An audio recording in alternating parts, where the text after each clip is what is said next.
Hola,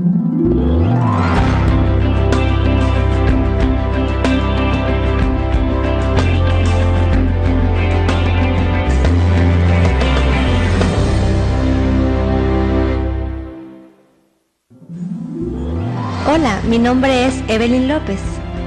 Mi nombre es Jesús Alberto Fernández. Un saludo cordial para cada uno de los presentes y que el Señor bendiga su esfuerzo de estar a tiempo en este lugar. Y a los que nos siguen por televisión, les agradecemos su gentileza de recibirnos en sus hogares. Que Dios les bendiga abundantemente. Ahora los invito a que busquemos a nuestro Dios en oración. Oremos. Bendito Dios y Padre eterno que estás en el cielo, en esta hora, Señor, que vamos a hablar de la vida de Moisés, te pedimos, Señor, que ilumines nuestro entendimiento, que tomes nuestros corazones y a través de la mansedumbre de este hombre, a través de su grandeza, nosotros podamos, Señor, salir llenos de tu palabra y llenos de tu verdad. Acompáñanos, Señor, en esta hora y dirígenos a través del Espíritu Santo, porque te lo pedimos todo en el nombre bendito de Jesús. Amén. Escuchemos ahora al pastor Félix Cortés con el tema Moisés, el secreto de la verdadera grandeza, de la serie Maestros de Santidad. Moisés, el secreto de la verdadera grandeza. Y para comenzar quiero decir lo siguiente: la Biblia nos asombra cuando la leemos cuidadosamente por muchas causas, y una de ellas es su estilo y su estructura formal, porque la Biblia no está basada únicamente en argumentos o conceptos, sino que está basada en vidas. O sea, la Biblia no es un tratado de teología sistemática. No toma un argumento y lo desarrolla completamente y llega a una conclusión, sino que comienza algo, no lo termina y luego sigue en otro lugar, y no está basada, como digo, en la argumentación. Por ejemplo, el libro de Génesis, su enseñanza, su mensaje, lo que nos enseña, no está enseñado en argumentos, sino en las vidas de Adán, de Abraham, de Isaac, de Jacob, de Moisés, de José, de todos esos personajes, y es así como el mensaje de la Biblia nos llega a nosotros. La Biblia no nos habla de un solo tema en forma organizada, sino que su gran tema, que es Cristo, el pecado y la salvación, lo analiza a través de vidas de las personas y especialmente a través del trato de Dios con su pueblo.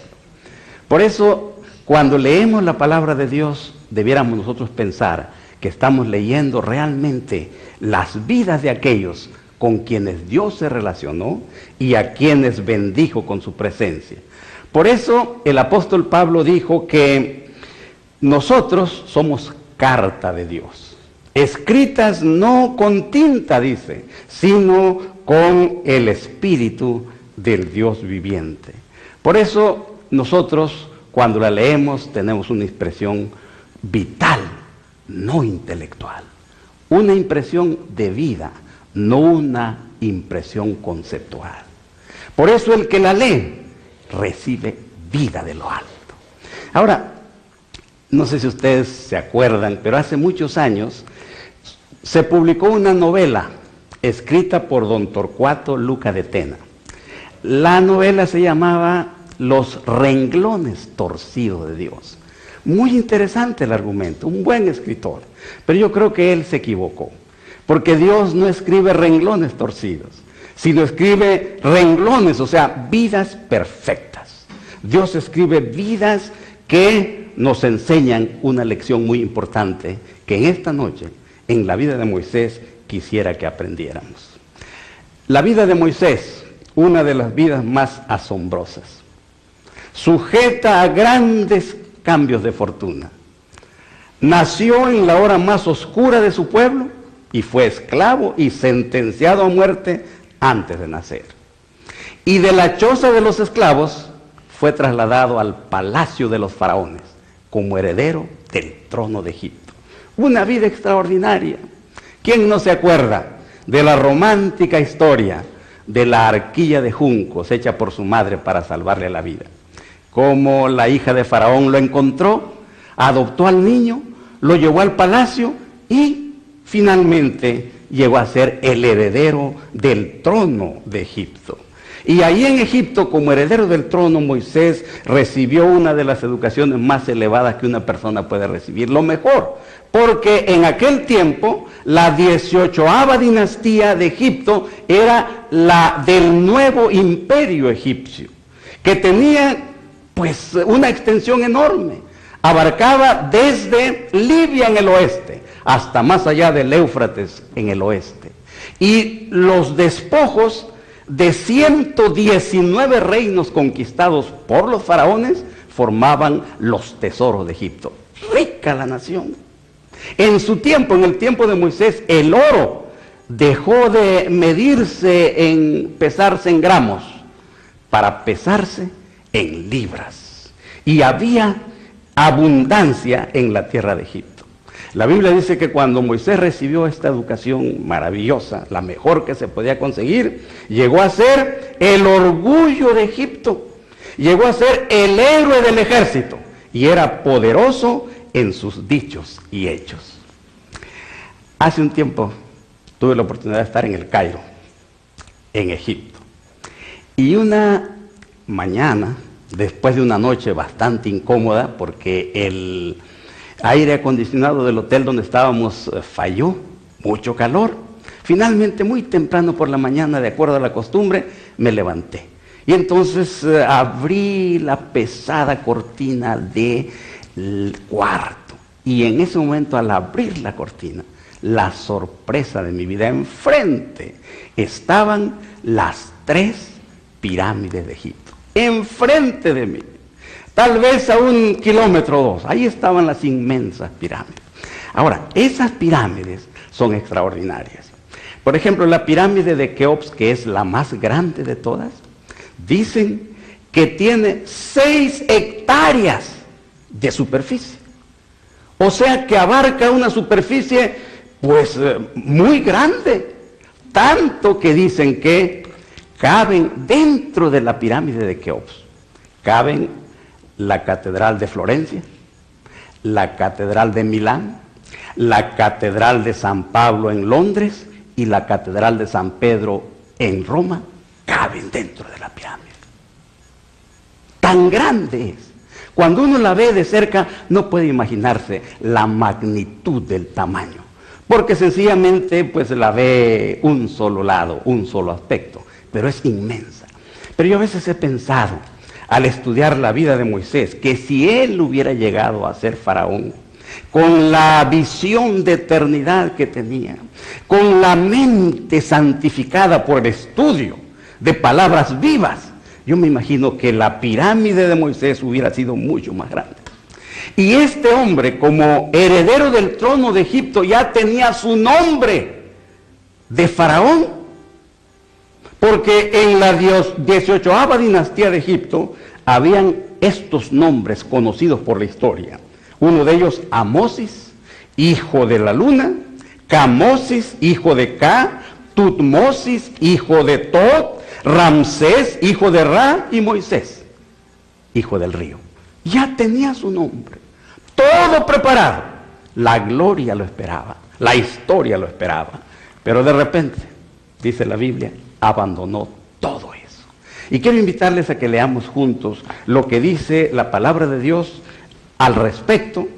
Dice en Hebreos capítulo 11, versículos 24 en adelante, dice: por la fe Moisés, hecho ya grande, rehusó llamarse hijo de la hija de Faraón, escogiendo antes ser maltratado con el pueblo de Dios que gozar de los deleites temporales del pecado, teniendo por mayores riquezas el vituperio de Cristo que los tesoros de los egipcios, porque tenía puesta la mirada en el galardón. Por la fe dejó a Egipto, no temiendo la ira del rey, porque se sostuvo como viendo al invisible. Ahora la pregunta, ¿por qué de repente Moisés dejó todo lo que tenía en Egipto? ¿Por qué abandonó la gloria, el poder, la historia, la esperanza? Todo lo dejó. ¿Por qué lo abandonó? ¿Qué pasó en su mente? ¿Por qué dejó, como digo, el trono de Egipto? ¿Por qué? Una pregunta que bien haríamos nosotros en hacernos constantemente. Yo les digo ahora lo siguiente. Dejó Egipto por la providencia de Dios. Dejó a Egipto porque Dios lo obligó a dejarlo. Porque Moisés tenía una misión que Dios le había encomendado. Y él conocía la misión.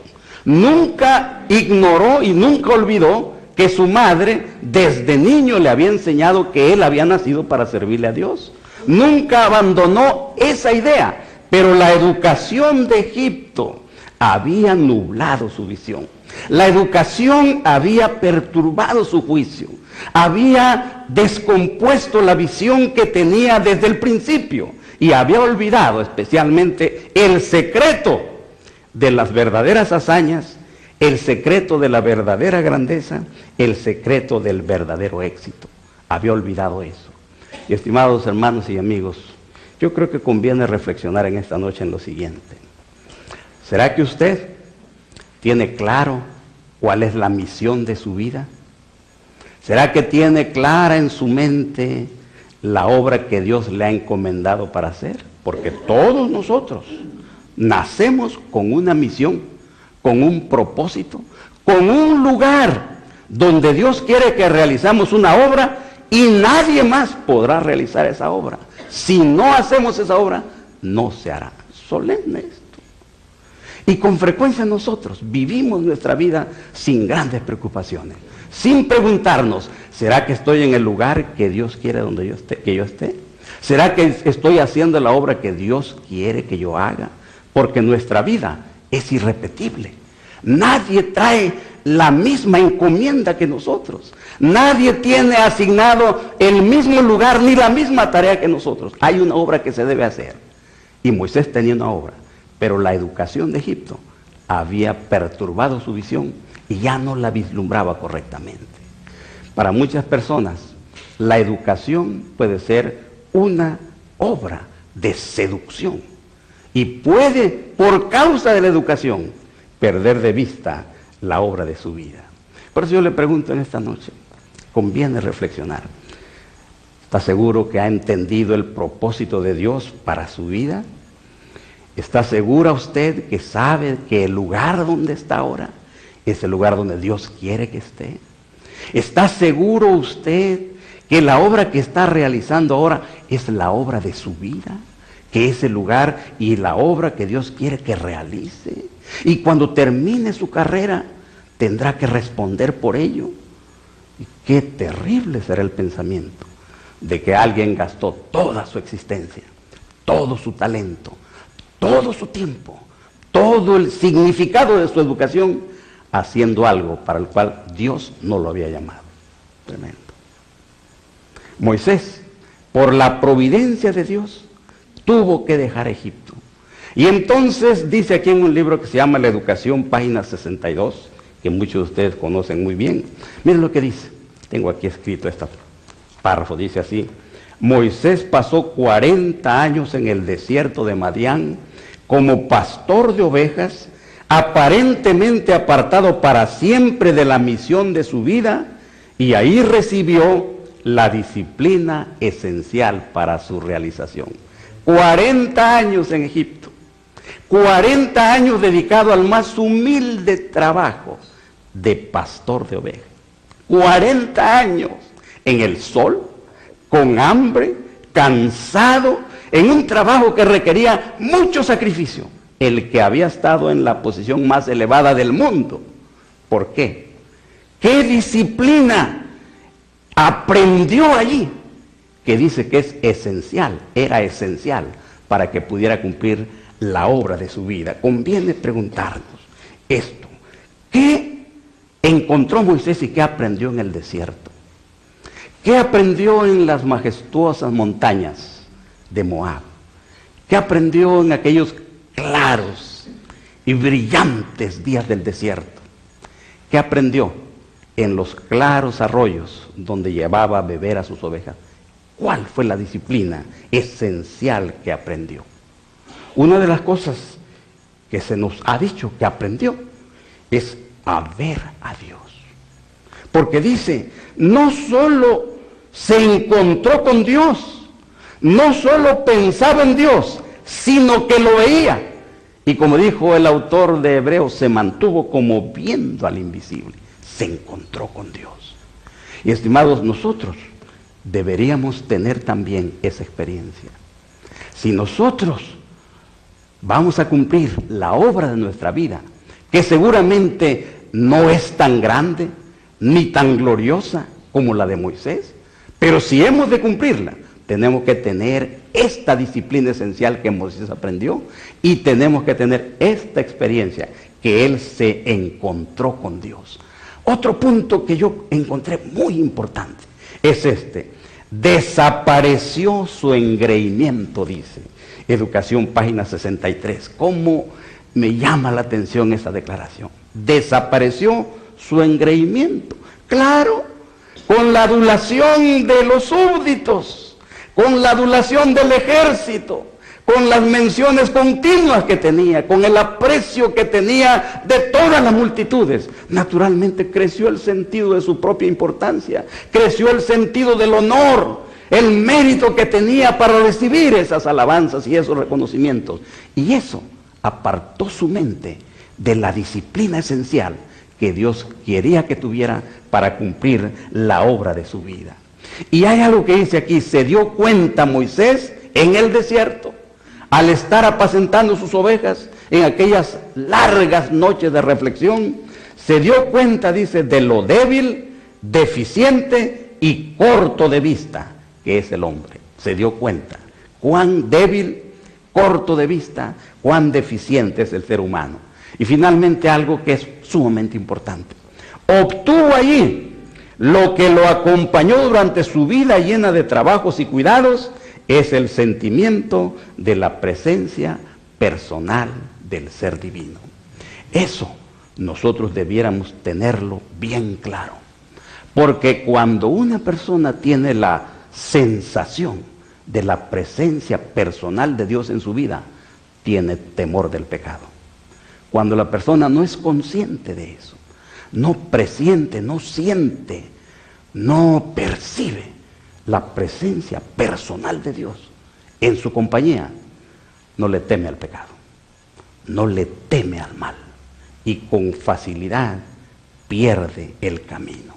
Por eso la vida de Moisés nos enseña una lección muy importante, y esa lección es esta: la humildad es la lección más grande que una persona puede aprender en este mundo. Yo les voy a decir por qué.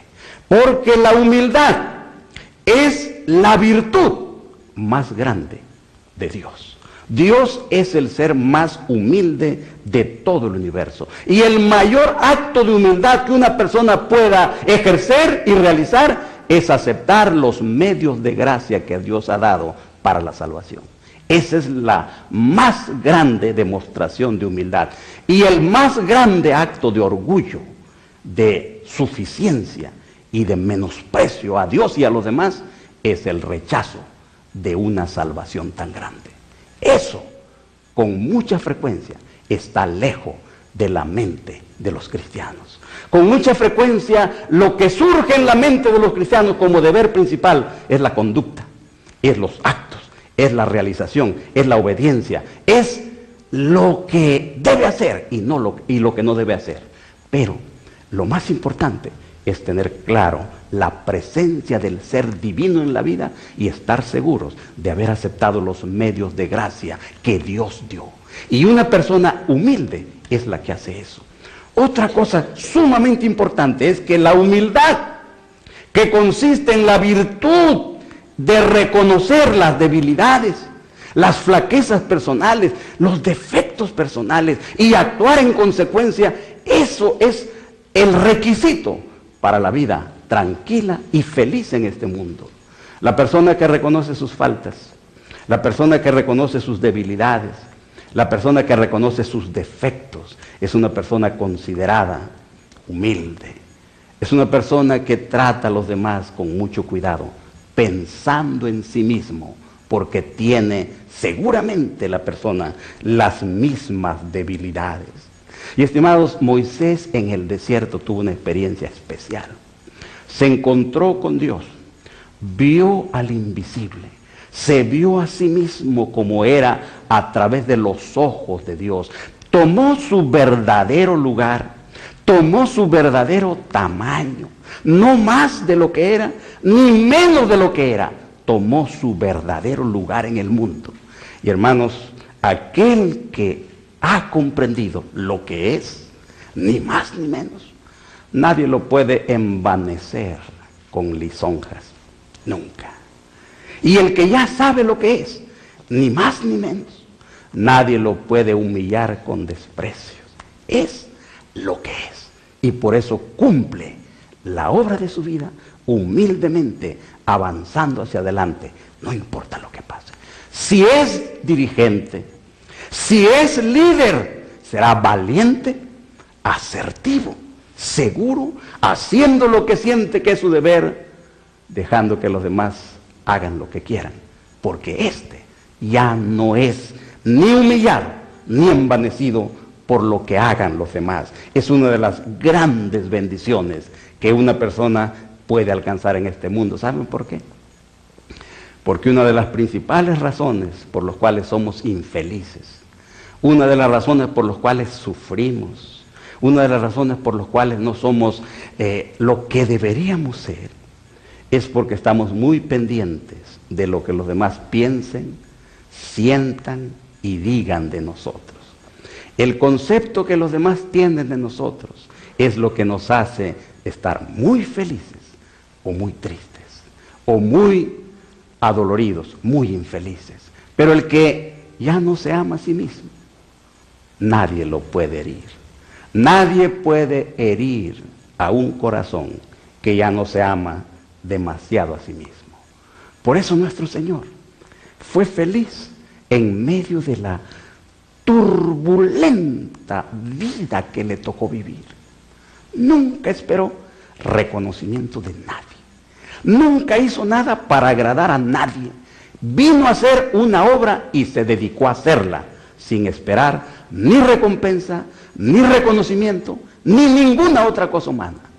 Dice, yo no busco mi gloria, sino la gloria del que me envió. El que vive sujeto a la opinión de los demás es también sujeto a las circunstancias. Qué triste eso. El secreto de la felicidad, el secreto de cumplir la obra de la vida sin dolores, sin angustias, con valor, está en la humildad del que reconoce lo que es, sus errores y sus debilidades, y busca cumplir la obra de su vida. Por eso es que la felicidad en la vida está en aquel que ha aprendido el secreto del conocimiento personal. A veces nosotros, los seres humanos en general, la humanidad en general, tiene una tendencia a confundir la humildad con la pobreza, por ejemplo, y creer que los que tienen educación o recursos o posiciones que necesariamente ponen a una persona por encima del promedio, piensan que los que actúan así son orgullosos. Y piensan que los humildes, los pobres, los, ¿qué dijera yo?, sencillos, son humildes. Pero estimados, hay grandes hombres, ricos, de elevada posición social, humildes. Y hay gente pobre, humilde, sin recursos, cuyo corazón está lleno de orgullo. Porque la humildad es otra cosa que de lo que los ojos ven. Es algo mucho más que eso. Es olvido propio para darle a Dios el primer lugar en la vida. Fray Luis de León, aquel gran poeta y benefactor de la historia, estuvo preso en una cárcel durante 5 años injustamente acusado de herejía, injustamente. Preso ahí, y en sus largas horas de prisionero escribió en la pared de la cárcel un poema, una décima, que dice así. Dice: aquí la envidia y mentira me tuvieron encerrado. Dichoso el humilde estado del sabio que se retira de aqueste mundo malvado, y con pobre mesa y casa en el campo deleitoso, con solo Dios se compasa, y a solas su vida pasa, ni envidiado, ni envidioso. Estimados amigos y hermanas, qué dichoso es aquel que ya no tiene envidia de nadie. Qué dichoso es aquel que no le causa envidia a nadie, porque ha tomado su lugar como una persona que se conoce a sí misma a través de los ojos de Dios. Una persona que ha tenido el privilegio de ocupar el lugar que le toca en la vida, sin pretensiones, sabiendo que hay una obra que le conviene y le urge hacer, y la hace humildemente con todo su corazón. Por eso Moisés en el desierto aprendió los principios cristianos. Por ejemplo, lo que está registrado en Proverbios, capítulo 15, versículo 53. Miren estas palabras que dice el sabio, dice Proverbios 15, 33. El temor de Jehová es enseñanza de sabiduría, y a la honra precede la humildad. Si alguien va a ser honrado apropiadamente, es porque ya fue humillado, es porque ya aprendió la humildad. Porque el que es honrado sin haber aprendido eso, atenta casi seguramente contra su propio bienestar y el bienestar de los demás. Otro, el Salmo 119, 67. Miren lo que dice ahí el salmista, Salmo 119, 67. Estas palabras memorables de veras. Dice: antes que fuera yo humillado, descarriado andaba, pero ahora guardo tu palabra. Ah, sí. El que no ha sido humillado puede tal vez actuar con soberbia, puede actuar con orgullo, puede actuar como necio, pero el que ya ha sido humillado camina con prudencia, con humildad, cuidadosamente, sabiamente, porque a la honra siempre precede la humildad. Y entonces, otro texto que es muy importante, el apóstol Pedro, allá en 1 de Pedro, capítulo 5, versículos 5 y 6, dice estas palabras. Mire lo que dice. 1 de Pedro 5, 5 y 6. Igualmente jóvenes, dice el apóstol, estad sujetos a los ancianos y todos sumisos unos a otros, revestidos de humildad, porque Dios resiste a los soberbios y da gracia a los humildes.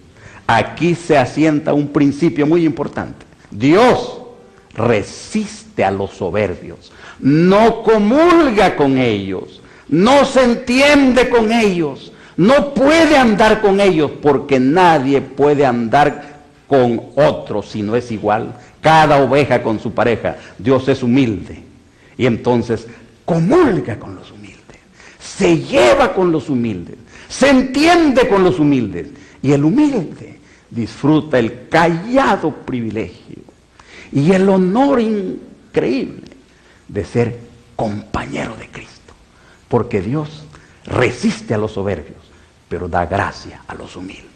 Por eso el consejo es: revestidos de humildad, porque es la virtud esencial para la realización de la obra de la vida. Por eso, estimados hermanos y amigos, oigan esto: por su propio bien, Dios humilla a los soberbios. Y a veces, para hacerlos más útiles, Dios humilla a sus siervos. Moisés era siervo de Dios, pero como necesitaba aprender esta lección esencial, como necesitaba desarrollar esta virtud esencial para cumplir la obra de su vida, lo mandó al desierto durante 40 años para que aprendiera esta lección. Y cuando la aprendió, la Biblia nos ha dicho cuál fue el resultado. Porque, mis hermanos, la vida de Moisés, una vida fructífera, rica y maravillosa. Ustedes lo saben porque lo han oído, el mayor poeta, el mayor conductor de pueblos. Imagínense conduciendo 2 millones de personas por el desierto, con todo lo que ni nos imaginamos que eso significa. El mayor general, el mayor legislador, el mayor historiador, el mayor poeta, un genio. Jeremiah Silver, un escritor, dice: la vida de Moisés es un sermón sobre liderazgo. Qué preciosas palabras. Su misma vida, un sermón sobre liderazgo. Y hace tiempo leí algo que dice que la vida de Moisés está ligada con todo lo que ha constituido progreso humano. ¿Imaginan ustedes? Con todo lo que ha constituido progreso humano, imaginen cualquier cosa del gran progreso de la humanidad. Todo eso está ligado con la vida de Moisés. ¿No es maravilloso? Algunos de nosotros no nos alcanza nuestra experiencia para maravillarnos de otra cosa más grande que la computadora, que es la que tenemos ahí, con la cual tenemos a veces algunos encuentros. Oiga, qué cosa tan maravillosa. Es algo asombroso. Una vez dijo alguien: en el principio era Google y después también. Es increíble. ¿Cómo es posible que exista un sistema de búsqueda de información tan maravilloso como ese? Una vez necesitaba un dato, cuando era más ignorante que hoy, y puse por necesidad en el lugar adecuado la palabra, y le hice así, en el instante apareció en la pantalla la información que necesitaba. Y ahora cada vez me asombro más en mis humildes alcances, puesto que la computación me encontró ya bastante tarde en la vida. ¡Qué maravilloso es eso! ¡Increíble es eso! Pues escuchen, la vida de Moisés está relacionada con eso.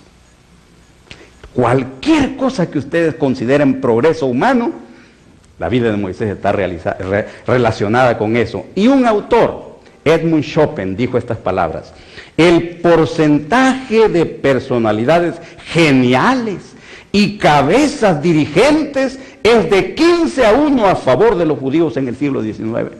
¿Por qué? Porque ellos tenían la inspiración no solamente de la historia, sino de las palabras vivas que Moisés escribió viendo al invisible. Y como tienen esas palabras vivas, los judíos que no admiten una traducción de la Biblia, porque dicen que toda traducción es un comentario, no dice exactamente todo lo que debe decir. Entonces ellos se ponen en contacto desde jóvenes, desde niños, con la Biblia, con las palabras vivas, tal como las pronunció el Eterno en el monte Sinaí. Esas palabras tienen poder, vivifican la mente, vivifican las neuronas, vivifican el cerebro, crean contactos, surcos, sinapsis especiales. Es un milagro como esas mentes en contacto con la Biblia se fortalecen. En el siglo XIX, las cabezas reinantes, pensantes, geniales, 15-1 a favor de los judíos. Otro autor, Hans Torix, dijo estas palabras: para el área cultural alemana, como para la cultura mundial en general, los judíos, en número menor del 1% de la población mundial, constituyen más del 10% de los premios Nobel. Los judíos, 1% de la población mundial, dominan en todas las áreas de la ciencia. ¿Por qué? Porque tienen algo del cual carece la humanidad. Siempre me ha asombrado lo que supe hace muchos años de Noam Chomsky. Este lingüista, creador de la gramática generacional, un genio. Supe que cuando tenía 12 años ayudó a su papá, que era rabino, a corregir la gramática hebrea del siglo XII. Ya un genio a los 12 años. ¿Cómo no va a inventar? ¿Cómo no va a poder pensar en otro nivel? ¿Cómo no va a tener visiones que no pueden tener aquellos cuya vista está perdida en el fondo de una pantalla de televisión o en libros intrascendentes? Porque lo que leyó Chomsky desde niño fue la palabra viva, que no admite traducción, la palabra viva de Jehová. Estimados hermanos y amigos, la literatura rabínica, desbordada de admiración, dice que Moisés es el padre de la sabiduría. Y dice que de los 50 portales de la sabiduría, se le confirieron a Moisés 49. Y dice la literatura rabínica que tenía tanta autoridad, que tenía igual autoridad que un Sanedrín de 71 miembros. Grande, porque fue humilde. Mientras más humilde fue, más pudo beneficiarse de la compañía divina. ¿Comprenden? Es por eso que es el secreto de la realización de la obra de la vida. Porque mientras más humilde es, más se encuentra en comunión con la fuente del poder, de la inteligencia, de la creatividad. Y entonces la mente se fortalece, asombrosa. Dice que cuando Moisés murió, dice la literatura rabínica, el grito que lo anunció se escuchó en toda la creación. Pero de todas las grandezas que tuvo Moisés, ninguna es más que aquella que se menciona en Deuteronomio capítulo 34, versículo 10, que dice así: y nunca más se levantó profeta en Israel como Moisés, a quien haya conocido Jehová cara a cara. Nunca hubo otro como él. Nunca, dice el versículo 11, nadie como él, en todas las señales y prodigios que Jehová le envió a hacer en tierra de Egipto, a Faraón y a todos sus siervos y a toda su tierra, y en el gran poder y en los hechos grandiosos y terribles que Moisés hizo a la vista de todo Israel. Nunca hubo otro como él, que haya hecho cosas tan extraordinarias. De todas esas cosas maravillosas que están ahí, asombra a los cristianos cuando leen la Biblia, que como un día Moisés, que afrontó 10 rebeliones en su vida, dijo: si estos hombres mueren como mueren los demás hombres, Jehová no me envió. Pero si la tierra abre su boca y se los traga vivos y descienden vivos al Seol, entonces sabrán que Jehová habló conmigo. Y cuando estaba terminando apenas de pronunciar aquellas terribles palabras, la tierra se abrió y se oyó el acto deglutivo donde se tragó a los rebeldes. Hechos grandiosos y terribles que hizo Moisés en presencia de todo Israel, porque era humilde. Dios trabajó de manera especial con él. Dios trabajó con él como no pudo trabajar con otro, porque él era el más humilde de todos.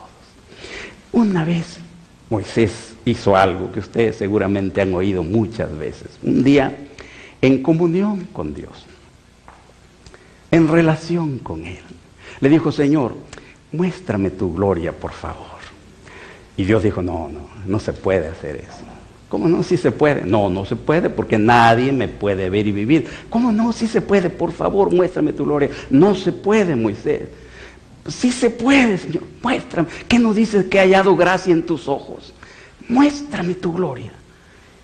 Y Dios caviló. Dijo: vamos a hacer lo que se pueda. Mira, aquí hay una rendija en la piedra, y yo te voy a poner allí, y entonces voy a pasar delante de ti, pero cuando pase te voy a cubrir con mi mano para que no veas mi rostro, porque nadie me puede ver y vivir, pero solamente verás mis espaldas, que es lo más que podemos hacer. Dijo: está bien. Y entonces pasó Dios, y entonces tapó el rostro de Moisés. Y Moisés, a través de los rendijas de los dedos, vio la espalda de Dios. Porque no se lo podía negar, porque era humilde, porque ya había encontrado una verdadera comprensión de Dios. Había encontrado ese entendimiento que deben encontrar los que van a vivir con Él por toda la eternidad. ¿Comprenden? Mis hermanos, qué asombroso es esto. Qué maravilloso es esto. Cuando yo pienso en eso, mi alma se emociona de ver. Por ejemplo, Moisés tuvo privilegios especiales en sus relaciones con Dios, Señor. Tuvo 10 rebeliones que afrontar cuando dirigía al pueblo de Dios en el desierto. 10 rebeliones. Pero la más triste y terrible fue la rebelión de sus propios hermanos. Sus propios hermanos. Bueno, aquí está escrito en la Biblia, si ustedes lo buscan conmigo, en Números capítulo 12, ahí lo dice. Vamos a leer un texto ahí, pero primero les cuento la historia. Sus hermanos, Aarón y María, profetas como él, pero no tan humildes como Moisés. No comprendían muchas cosas. Tuvieron un problema con él. Dice aquí que la causa era que la esposa de Moisés no era del agrado de sus hermanos. Por su raza, por su color, por su posición social, por cualquiera de las cosas que la mente no santificada puede encontrar para oponerse a lo recto y a lo correcto. Y entonces tuvo un problema con ellos. Y lo atacaron y lo criticaron. La verdadera causa realmente era otra. Era el orgullo. Era algo que estaba en oposición contra la humildad del siervo de Dios y su posición asombrosa de autoridad dada por Dios. Y entonces hablaron contra él. Y entonces dice la Biblia ahora aquí en el capítulo 12, versículo 13, que aquel varón Moisés era muy manso, más que todos los hombres que había sobre la tierra, humilde, manso. Cuando sus hermanos se rebelaron contra él, pues ¿qué iba a hacer? No podía invocar, Señor, castígalos, o abra, que la tierra abra su boca, o que descienda fuego del cielo. No lo podía hacer porque no era su costumbre. No se defendía, no defendía sus derechos. Yo me imagino que lo único que hizo cuando lo atacaron y lo hicieron sufrir, llorar, derramar sus lágrimas. Pero Dios no lo pudo soportar. Dice que bajó y entonces les dijo a estos dos, les dijo: salid vosotros tres al tabernáculo de reunión. Y salieron ellos tres. Párense ahí los tres. Ya se pararon los tres delante de Dios, delante del tabernáculo. Y entonces Dios se dirigió a Aarón y a María y le dijo: ahora escuchen ustedes mis palabras. Cuando yo tenga un profeta de entre vosotros, le apareceré en visión, en sueños hablaré con él. No así con mi siervo Moisés, que es fiel en toda mi casa. Cara a cara hablaré con él, y claramente y no por figuras, y verá la apariencia de Jehová. ¿Por qué no tuvisteis temor de hablar contra mi siervo Moisés? Dios tomando su defensa, Dios defendiendo sus derechos, Dios poniéndolo en el lugar en que debía estar, porque él no lo podía hacer. Dios descendió a reprender a los que habían hablado contra él. ¿Cómo no tienen temor ustedes? Cuando yo tengo un profeta, le voy a hablar en visiones, en sueños, porque esos son normales. Yo tengo que comunicarme con el mundo. Elijo profetas y los encuentro, pero este es especial. A otros les hablo en visión, me comunico con ellos en sueños, pero este no, este cara a cara voy a hablar con él. ¿Cómo no tuvieron temor de hablar contra él? Mis hermanos, ese era Moisés, el siervo de Dios, que tenía una relación especial con él porque era el más manso, se llegó a parecer a Cristo, que por ser el que se humilló a sí mismo, tomando forma de siervo, hasta la muerte de cruz, se humilló hasta lo sumo, entonces llegará a ser adorado por todos en el cielo y en la tierra, y ante él se doblará toda rodilla, porque el que se humilla es el que es ensalzado, porque el que más se humilla y es más humilde es el que tiene más semejanza con Dios.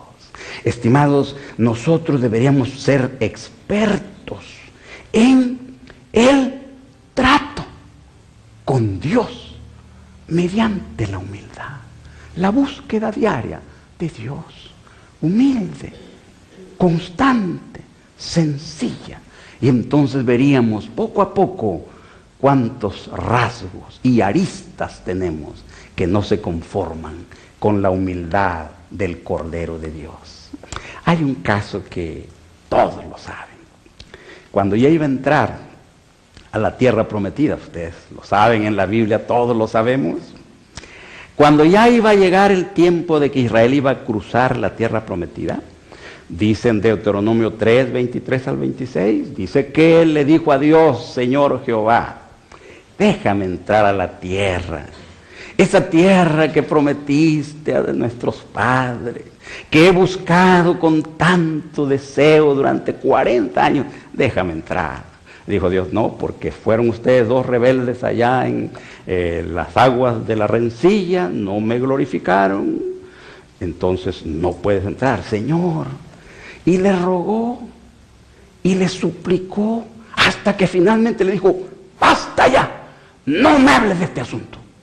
Lo que vamos a hacer es lo siguiente: súbete a este monte que se llama Abarim, el monte Nebo, súbete ahí. Y Moisés subió. Ahora le dijo: acuéstate aquí. Se acostó. Dios se puso junto a él. Cierra los ojos. Los cerró. Muérete. Y se murió. En los brazos de Dios. Y dice la Biblia textualmente, literalmente, que Dios lo sepultó. Él lo sepultó. No es maravilloso, mis hermanos. Él lo sepultó. Dios, los ángeles, abrieron una fosa, arrancando las piedras de la montaña llena de piedra, apropiada de tamaño normal, de profundidad reglamentaria. Dios lo sepultó. Y los ángeles velaron la tumba. Y al tercer día, Cristo lo resucitó adecuadamente. Y entonces dice ahí en la Biblia de Judas 9 que Dios lo resucitó. Y entonces 1500 años después, 1500 años después de haber ascendido al cielo, un día bajó a la tierra otra vez. Como dice allá en Mateo 17, 2 y 3. Estas palabras tan significativas. Mateo 17, esas palabras 2 y 3 que ustedes también han leído muchas veces. Dice así estas palabras: y se transfiguró delante de ellos, y resplandeció su rostro como el sol, y sus vestidos se hicieron blancos como la luz. Y aquí le aparecieron Moisés y Elías hablando con él. Después de 1500 años de haber sido resucitado y ascendido al cielo, bajó para hablar con el Mesías, para animar al Mesías, para decirle la experiencia que había tenido, para hablar de lo conveniente y necesario en el momento. Habló con Jesús. Mis hermanos, eso es verdaderamente asombroso, verdaderamente maravilloso. Él, Moisés, fue un ejemplo de lo que Dios quiere que sean todos sus hijos. Un ejemplo de lo que Dios quiere que sean aquellos a quienes Él va a resucitar cuando Cristo venga y los va a llevar al cielo, así como llevó a Moisés.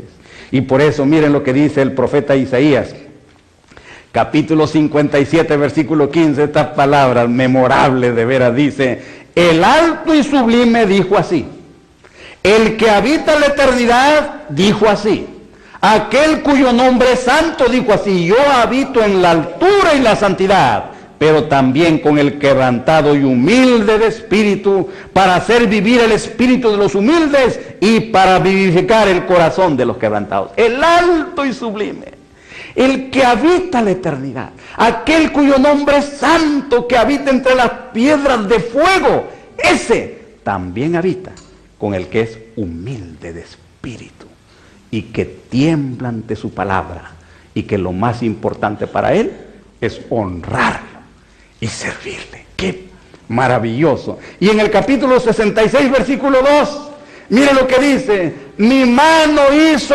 todas estas cosas, y así todas estas cosas fueron, dice Jehová, pero miraré a aquel que es pobre y humilde de espíritu y que tiembla mi palabra. Dios dice: yo hice todas estas cosas, así es como llegaron a existir, todo lo que existe yo lo creé. Pero yo, dice él, claramente dice, miraré también a aquel que es humilde y pobre de espíritu, porque esos son su gente, esos son sus amigos, esos son los suyos, los que han comprendido su carácter. ¿Comprenden, mis hermanos? Si algún día alguien se pierde, ruego a Dios que no haya ni uno de nosotros, de los que estamos aquí, que eso ocurra. No se perderá por haber hecho una serie de grandes pecados. Se perderá porque tuvo en poco la sangre del pacto, porque tuvo en poco una salvación tan grande. Y eso es el acto de orgullo más grande que puede realizar una persona. Eso es. Y mis queridos hermanos, dice Proverbios 29, 23, estas palabras que corroboran eso que les he dicho yo: la soberbia del hombre le abate, pero al humilde de espíritu sustenta la honra. Así al humilde de espíritu, Dios primero lo honra. Puede ser que los demás no lo honren porque no lo tomen en cuenta, porque son demasiado humildes, porque no son atractivos, porque no tienen apariencia. Pero Dios, mis hermanos, al humilde lo honra y lo sustenta. Y por último, 22:4, Proverbios 22:4. Mira lo que dice ahí en Proverbios 22:4, estas palabras: riquezas, honra y vida son, dice aquí, la remuneración de la humildad y del temor de Jehová. Aún en este mundo, aún aquí, el hombre sabio, preparado, eficiente, bueno, que donde quiera que se pone de pie, produce la paz, produce el bienestar, y es una bendición para el que los rodean. Aún los incrédulos, aún los malos, quieren que esté con ellos, porque prosperan a causa de ellos. En la corte de Faraón, y en la cárcel de Potifar, y en la casa de Potifar administrando cosas comunes, José era una bendición, porque Dios estaba con él. Al humilde, la honra lo sigue, porque eso es un principio divinamente establecido. Mis hermanos, Moisés aprendió en el desierto la disciplina esencial para cumplir la obra de la vida, no la carrera, que también está incluida, no el trabajo con el cual nos ganamos la vida, que también está incluido, pero mucho más que eso, la obra vital, la obra para la cual todos nacimos y que todos debemos realizar, y que nadie lo hará si no lo hacemos nosotros. Si no lo realizamos, se quedará sin hacer, porque Dios ha dado el secreto para eso. Y la lección más grande que nos enseña la vida de Moisés es la humildad, la virtud más grande de la vida. Por eso recibió los más grandes honores. Qué emocionante es saber que no es el talento, no es la preparación, no son los otros dones que engrandecen a los seres humanos los que Dios aprecia. No son esos. Es la virtud divina de la humildad, de aquel que comprende lo que es, Y entonces humildemente vive de acuerdo a eso. Cuando ya la persona se ha comprendido a sí mismo, entonces es cuando comienza su crecimiento, porque ya sabe de dónde comenzar. El que no se conoce a sí mismo no crece, porque no sabe de dónde comenzar.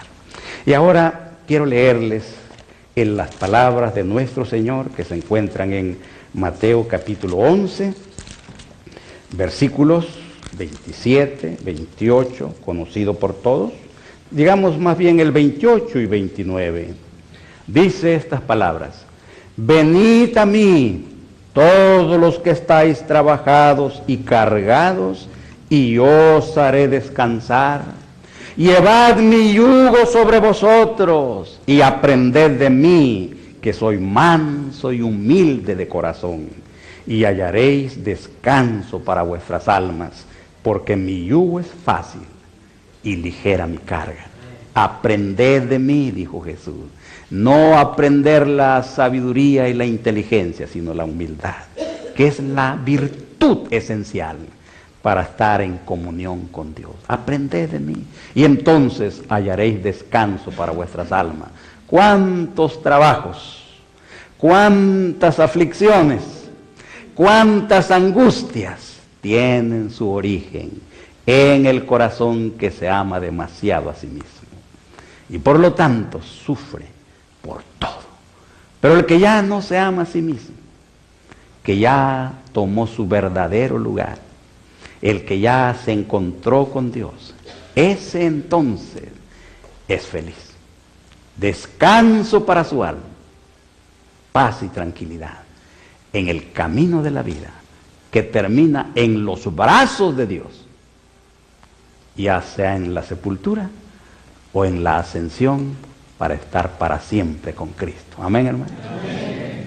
Deseo que Dios los bendiga. Y quiero invitarlos a orar para pedirle al Señor que nos ayude a ser así. ¿Cuántos problemas que soportamos y sufrimos tienen su origen en el orgullo del corazón humano? Y cuán bella y feliz es la existencia cuando esta virtud divina está en el corazón del esposo, el corazón del padre, el corazón del jefe, el corazón del compañero, el corazón de los hijos, el corazón de la humanidad. Vamos a orar colocándonos en pie para pedir la bendición de Dios, inclinando nuestro rostro. Gracias te damos, Señor, en esta noche, por estas preciosas lecciones que hemos aprendido en la vida de tu siervo Moisés. Te pedimos que nos ayudes a aprender de él esta virtud esencial, pero especialmente, Señor, te pedimos que nos ayudes a aprender de Isaac, de Jacob, de Moisés, de José, de todos esos personajes, y es así como el mensaje de la Biblia nos llega a nosotros. La Biblia no nos habla de un solo tema en forma organizada, sino que su gran tema, que es Cristo, el pecado y la salvación, lo analiza a través de vidas de las personas y especialmente a través del trato de Dios con su pueblo. Por eso, cuando leemos la palabra de Dios, debiéramos nosotros pensar que estamos leyendo realmente las vidas de aquellos con quienes Dios se relacionó y a quienes bendijo con su presencia. Por eso el apóstol Pablo dijo que nosotros somos carta de Dios, escritas no con tinta, dice, sino con el Espíritu del Dios viviente. Por eso nosotros, cuando la leemos, tenemos una expresión vital, no intelectual, una impresión de vida, no una impresión conceptual. Por eso el que la lee recibe vida de lo alto. Ahora, no sé si ustedes se acuerdan, pero hace muchos años, la educación es más elevada que una persona puede recibir, lo mejor, porque en aquel tiempo la 18ª dinastía de Egipto era la del nuevo imperio egipcio, que tenía pues una extensión enorme. Abarcaba desde Libia en el oeste hasta más allá del Éufrates en el oeste. Y los despojos de 119 reinos conquistados por los faraones formaban los tesoros de Egipto. Rica la nación. En su tiempo, en el tiempo de Moisés, el oro dejó de pesarse en gramos para pesarse en libras. Y había abundancia en la tierra de Egipto. La Biblia dice que cuando Moisés recibió esta educación maravillosa, la mejor que se podía conseguir, llegó a ser el orgullo de Egipto, llegó a ser el héroe del ejército y era poderoso en sus dichos y hechos. Hace un tiempo tuve la oportunidad de estar en el Cairo, en Egipto, y una mañana, después de una noche bastante incómoda, porque el aire acondicionado del hotel donde estábamos falló, mucho calor. Finalmente, publicó una novela escrita por don Torcuato Luca de Tena. La novela se llamaba Los renglones torcidos de Dios. Muy interesante el argumento, un buen escritor, pero yo creo que él se equivocó, porque Dios no escribe renglones torcidos, sino escribe renglones, o sea, vidas perfectas. Dios escribe vidas que nos enseñan una lección muy importante que en esta noche, en la vida de Moisés, quisiera que aprendiéramos. La vida de Moisés, una de las vidas más asombrosas, sujeta a grandes cambios de fortuna. Nació en la hora más oscura de su pueblo y fue esclavo y sentenciado a muerte antes de nacer. Y de la choza de los esclavos fue trasladado al palacio de los faraones como heredero del trono de Egipto. Una vida extraordinaria.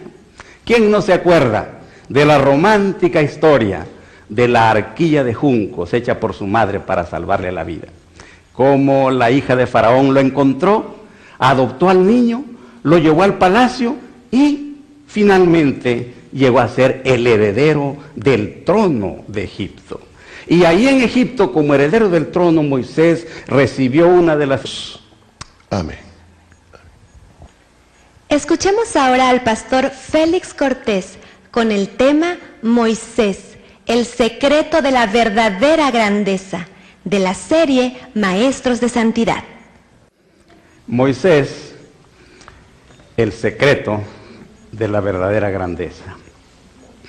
Y para comenzar quiero decir lo siguiente: la Biblia nos asombra cuando la leemos cuidadosamente por muchas causas, y una de ellas es su estilo y su estructura formal, porque la Biblia no está basada únicamente en argumentos o conceptos, sino que está basada en vidas.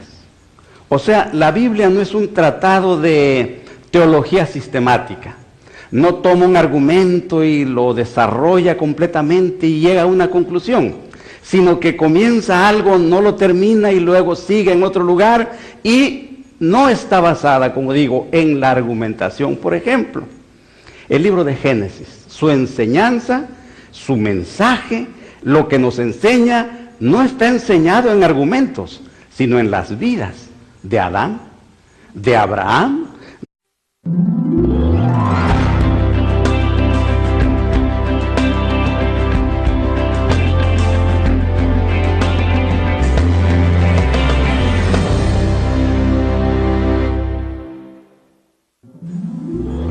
Hola, mi nombre es Evelyn López. Mi nombre es Jesús Alberto Fernández. Un saludo cordial para cada uno de los presentes y que el Señor bendiga su esfuerzo de estar a tiempo en este lugar. Y a los que nos siguen por televisión, les agradecemos su gentileza de recibirnos en sus hogares. Que Dios les bendiga abundantemente. Ahora los invito a que busquemos a nuestro Dios en oración. Oremos. Bendito Dios y Padre eterno que estás en el cielo, en esta hora, Señor, que vamos a hablar de la vida de Moisés, te pedimos, Señor, que ilumines nuestro entendimiento, que tomes nuestros corazones y a través de la mansedumbre de este hombre, a través de su grandeza, nosotros podamos, Señor, salir llenos de tu palabra y llenos de tu verdad. Acompáñanos, Señor, en esta hora y dirígenos a través del Espíritu Santo, porque te lo pedimos todo en el nombre bendito de Jesús.